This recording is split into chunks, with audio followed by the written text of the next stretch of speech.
Ding, ding. Was it hot? Was it graceful? Did you like it?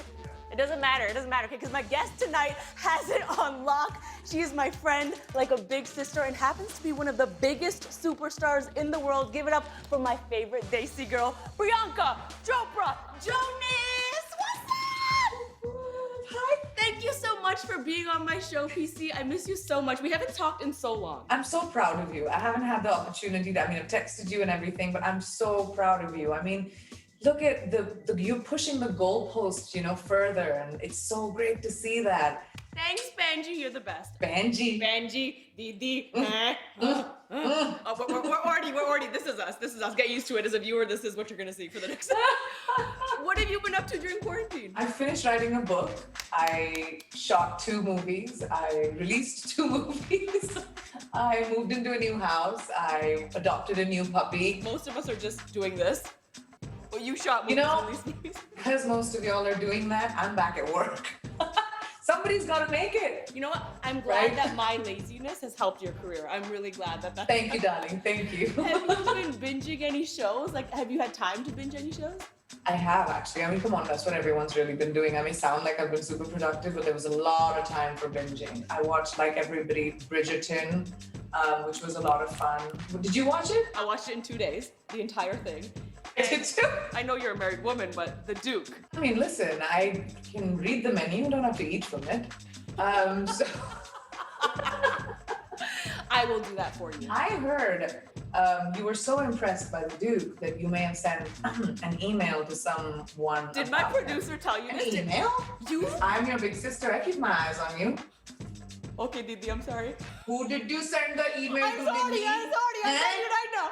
Okay, this is what happened. Let me just set the record straight. What happened was, my bookers often send these emails about our broadcast calendar, and they were like, hey, so, do you want anyone from the cast of Bridgerton? And I responded to the email, because I'm cool with my crew, and I responded saying, I watched Bridgerton, the Duke is talented, but he's also very, very hot, and I am attracted to him, and I would like him on my show. And I realized that it was to the entire NBC network, the email. And I was like, oh no. We've been friends, we've hung out. I had the honor of, going to your wedding. We've spent a lot of quality time together, but there's some questions I've never gotten the chance to ask you. And I was like, I'm just so curious. They're not. That's terrifying.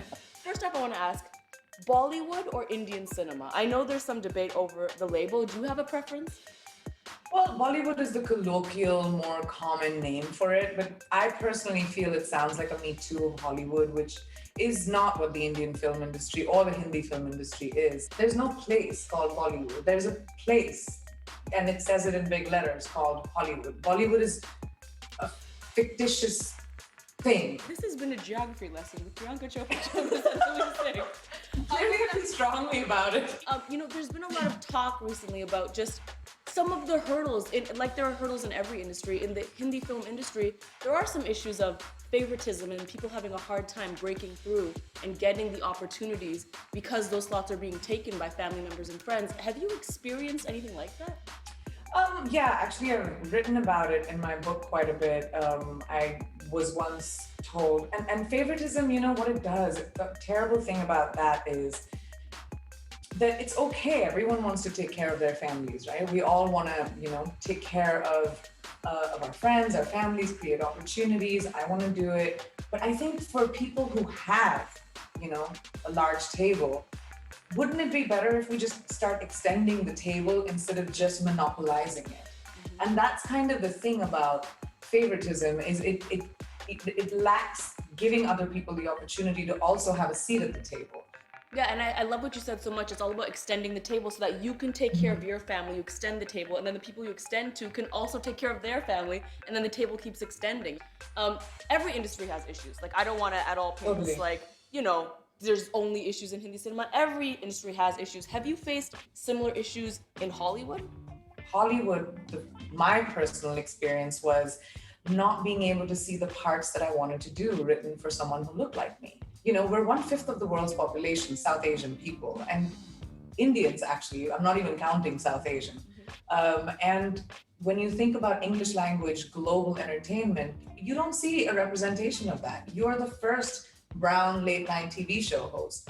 I was the first brown girl to headline a TV show, a network TV show in like 2015. So I think that was a big hurdle, and it took, digging in, and people like you, Mindy, Aziz, Riz, Kumail, there's so many, well, not so many, but like few that are actually pioneering, this creating opportunity for normalizing minorities or normalizing different ethnicities on entertainment. And I'm really proud to be a part of that. There was a moment when I was in New York and there was a bus with my face on it, and next to that bus was a bus with your face on it.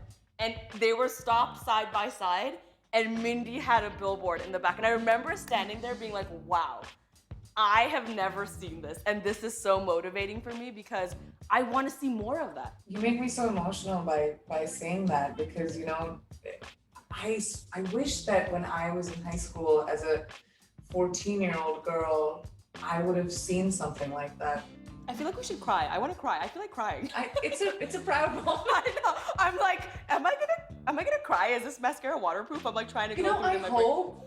I hope the next generation of brown girls that come into entertainment don't have to fight this battle. That is truly my wish. For every moment that, and I'm sure you can relate, that I've gone into a room and been told that like this story is not that relatable, or the story you're trying to tell is not that relatable, and I don't know if there's an audience for it. But every time I've been told that, I hope no one else has to hear that. I completely agree. What do you mean it's not relatable? I'm like, literally my sister's wedding. My sister's wedding had enough people to like make this movie a #1 hit. My sister's wedding alone, there's 5,000 people there. What do you mean? Let's get to the reason we're here though. I'm so proud of you. You have released your memoir, Unfinished, which is incredible, and I'm so proud of you.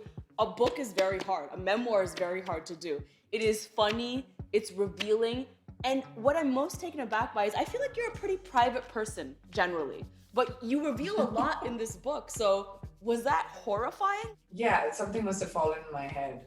I don't know what I was going through. I think, first of all, reading your book, kind of, reminded me of being a boss a little bit, because it's so cool to actually see the pages. There's such a permanence to a book. It's like, I have books from like hundreds of years ago, and it's like, oh my gosh, that could be my story.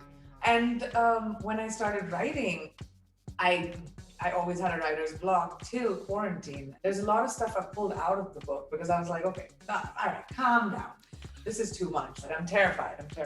Well, you shouldn't be, because I feel like those vulnerable stories are what people really relate to. There was one thing I really related to in the book, and that is when you tell the story about sending a security guard to take a picture of Nick Jonas and your mom having lunch. Can you tell that story real quick?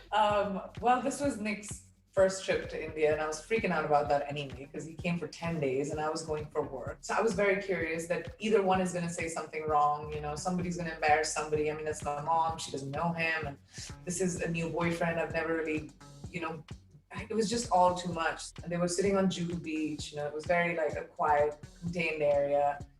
I was freaking out though. So I sent my security guy and I was like, just, why don't you just go to the hotel and just call me from there?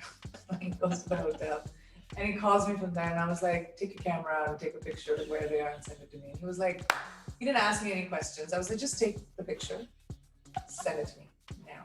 So wait, have you ever told, before writing it in the book, have you told Nick the story? Did you show him the picture? Oh yeah, I told him later, and he was like, all right, I know who I married, I guess. First of all, there's goals all around. Goals in terms of being a control freak, goals. But then goals of also Nick being like, yeah, that's cool. Where do I need to find someone like that? That's totally cool with me just stalking them and taking pictures. That's goals right there. Incredible. I was gathering information, excuse me. Sorry. And it's very important for a woman to gather information. Knowledge is power. There's a lovely picture here. It says, at the reception after the Indian wedding, I danced the night away with my forever Bollywood hero. And it's you and Nick. And it's right here. I remember this night. I remember how beautiful you look. Do you? Cool. I do. Are you sure you remember this night, Lily? Who told you to have so many open bars in one location? Who told you to take your face there? Honestly, I think you did. But the thing I want to fact check about this picture is I take pride in knowing, Didi, that I was the last person on the dance floor every single night at your wedding. In fact, one of the nights, I was so the last person that I helped the DJ pack up. So I really want to fact check because I don't know how you danced the night away. I think I was the last person on the dance floor. Every night you did do well, but I don't think you stayed up till sunrise. I think you packed up the after party and didn't make it the after party.